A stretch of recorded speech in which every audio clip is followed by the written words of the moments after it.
आप सभी का हार्दिक रूप से स्वागत करता हूं। मित्रों, कल मैंने हमारे जीवन दर्शन में धीरे धीरे जो बदलाव आ रहे हैं और इनफैक्ट सच पूछिए तो अब वे बदलाव एक प्रकार से स्थायी रूप ले चुके हैं, उन परिस्थितियों के बारे में थोड़ी चर्चा की थी। देखिए, जो परिस्थितियां होती हैं डेफिनेटली हम सब उसकी निर्मिति होते हैं, यानी कि उनका मुकाबला कर पाना, उनसे ऊपर उठकर अपना कुछ नए तरीके से निर्माण कर पाना बड़ा मुश्किल काम होता है। लेकिन दोस्तों, इसी समाज में ऐसे लोग हर युग में रहे हैं जिन्होंने अपनी परिस्थितियों का विरोध किया है, या यूं कह लीजिए कि उससे ऊपर उठकर अपने निर्माण को अंजाम दिया है। यानी कि वो अपनी परिस्थितियों से उतने प्रभावित नहीं हुए, युगीन परिस्थितियों से, व्यक्तिगत परिस्थितियों से नहीं, और उन्होंने अपना जीवन दर्शन विकसित किया। फ्रेंड्स, यहां जो मैंने जीवन दर्शन शब्द का इस्तेमाल किया है वो जानबूझकर किया है। सामान्यतया हम जीवन दर्शन को समझ नहीं पाते हैं। इनफैक्ट जीवन दर्शन पूरी तरह से हमारे जीवन के केंद्र में होता है, यह हमारे जीवन के सेंटर में होता है, न्यूक्लियस की तरह। और हमारी जो दूसरी गतिविधियां हैं, चाहे वो विचार से संबंधित गतिविधियां हों, चाहे वे कर्म से संबंधित गतिविधियां हों, चाहे वो व्यवहार से संबंधित गतिविधियां हों, या यूं कह लीजिए कि जीवन को जीने के जो तौर तरीके होते हैं उनसे संबंधित एक्टिविटीज हों, वे सब के सब हमारे जीवन के इस केंद्रीय दर्शन के चारों ओर ही रिवाल्व होती रहती हैं, घूमती रहती हैं, ठीक उसी तरह से जैसे सूर्य के चारों ओर अलग अलग ग्रह परिक्रमा करते रहते हैं। लेकिन इनफैक्ट हम समझ नहीं पाते। हम सारी बातों को बहुत छोटे छोटे टुकड़ों में लेते हैं।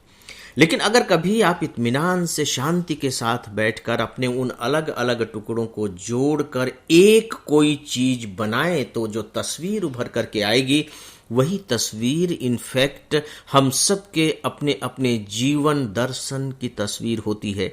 लेकिन ये बात सामान्य तौर पर समझ में नहीं आती, लेकिन एक उम्र के बाद ये समझ में आएगी ही आएगी, यह तो मेरा पक्का विश्वास है। तो दोस्तों, कल की बात सुनने के बाद हो सकता है कि आप लोगों में से कुछ लोगों के दिमाग में यह बात आई हो कि मैं महत्वाकांक्षा का विरोधी हूं। यानी कि मैं आपसे यह कह रहा हूं कि नहीं, किसी को महत्वाकांक्षी नहीं होना चाहिए। बस इस सिद्धांत को लेकर के चलें जो हम मध्यकाल में कहा गया कि साईं इतना दीजिए जामे कुटुंब सवाए, मैं भी भूखा न रहूं साधु न भूखा जाए। यानी कि बस इतना मिल जाए कि जो कुटुंब है, जो परिवार है, उसका काम चलता रहे, हमारे यहाँ भी कोई भूखा न हो, और फिर जब कोई अतिथि आए तो वह भी कभी भूखा न जाए, हम उनका भी पालन पोषण कर सके। यानी कि बस इस तरह का संतोषी जीव हमें बने रहना चाहिए। दोस्तों, अगर आप इसे बहुत ज्यादा इस लेवल पर लेकर के सोचते हैं कि मैं भी भूखा न रहूं, यानी कि केवल पेट भरा रहे, तो मुझे लगता है कि इस तरह की जो बातें कही गई हैं उन्हें हम ठीक से समझ नहीं रहे हैं, उनके साथ हम ठीक से न्याय नहीं कर पा रहे हैं। यहां जो इनफैक्ट बात कही जा रही है वह महत्वाकांक्षा को बिल्कुल एक अव्यावहारिक सीमा तक बढ़ने से रोकने की बात कही जा रही है। यह नहीं कहा जा रहा है कि आप काम मत कीजिए, ज्यादा काम करने से क्या फायदा है। यहां कोई भी नकारात्मक शब्द नहीं है, सारे के सारे जो शब्द हैं वो सकारात्मक हैं। साधु न भूखा जाए, साधु न भूखा जाए को आप केवल अपने घर में आने वाले साधु के रूप में क्यों लेते हैं? दूसरों के रूप में लीजिए, समाज के रूप में लीजिए, राष्ट्र के रूप में लीजिए। लेकिन जब हम क्या दूसरे कोई और काम करें या अपने काम से हट करके, अगर या यूं कह लीजिए कि हम उसे जब बड़ा बनाना चाहें, तो क्या उसमें कहीं संतोष बाधा बनती है? लेकिन हमारे दिमाग में यह बात डाल दी गई है कि सेटिस्फैक्शन का मतलब है इनर्शिया। जैसे ही हमारे मन में संतोष का भाव आता है वैसे ही हम वहां रुक जाते हैं और यह लगता है कि यार बस जो कुछ भी मिल रहा है वो बहुत अच्छा है और अब क्या करना है ज्यादा काम करके। नहीं, तो हमारे यहाँ का जो संपूर्ण जीवन दर्शन है वो बिल्कुल विपरीत है। आप देखिए कि हमारे यहां कभी भी किसी ने भी ऐश्वर्य का विरोध नहीं किया है। ऐश्वर्य कहीं ऐसा तो नहीं कि जो ईश्वर शब्द है वो ऐश्वर्य से ही जुड़ा हुआ हो। कृष्ण खुद द्वारकाधीश हैं, राजा हैं, शासक हैं। शासक तो गरीब नहीं होता। राम राजकुमार हैं, अयोध्या के शासक बने, वे भी तो राजा हैं। बुद्ध क्या हैं? राजकुमार थे। महावीर स्वामी क्या थे? राजकुमार थे। तो अगर हम सच में ऐश्वर्य के इतने विरोधी होते तो इनको भगवान नहीं मानते, क्योंकि हम तो ये सोचते कि भैया इनकी जो बहुत ही मिनिमम क्वालिफिकेशन है वही ईश्वर बनने लायक नहीं है, तो हम इन्हें ईश्वर कैसे मान सकते हैं? लेकिन हमने इन्हें ईश्वर माना है। इनके मंदिर हैं, ये हमारे आदर्श हैं, ये हमारे प्रेरणा स्रोत हैं, ये हमारे पूज्य हैं। इसी से यह बात पता लगती है कि वास्तव में कर्म के बारे में जो हमारे पूर्वजों ने सोचा है उसे किस रूप में सोचा है।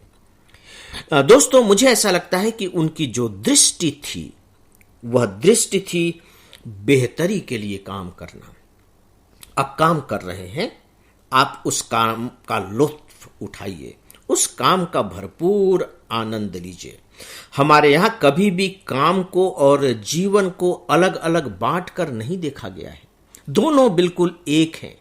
अगर मैं अपनी जिंदगी का 1/3 वक्त काम में लगा रहा हूं, और हर कोई इतना वक्त लगाता है, तो आप फिर बताइए कि अगर मैं अपने उस काम का लुत्फ नहीं उठा रहा हूं, उस काम का आनंद नहीं ले रहा हूं, तो सीधी सी बात है कि मैं अपनी जिंदगी के 1/3 भाग को बेकार कर रहा हूं।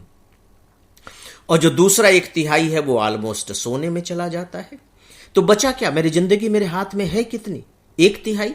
और उस 1/3 में मैं दूसरे किस्म के जद्दोजहद में उलझा रहता हूं।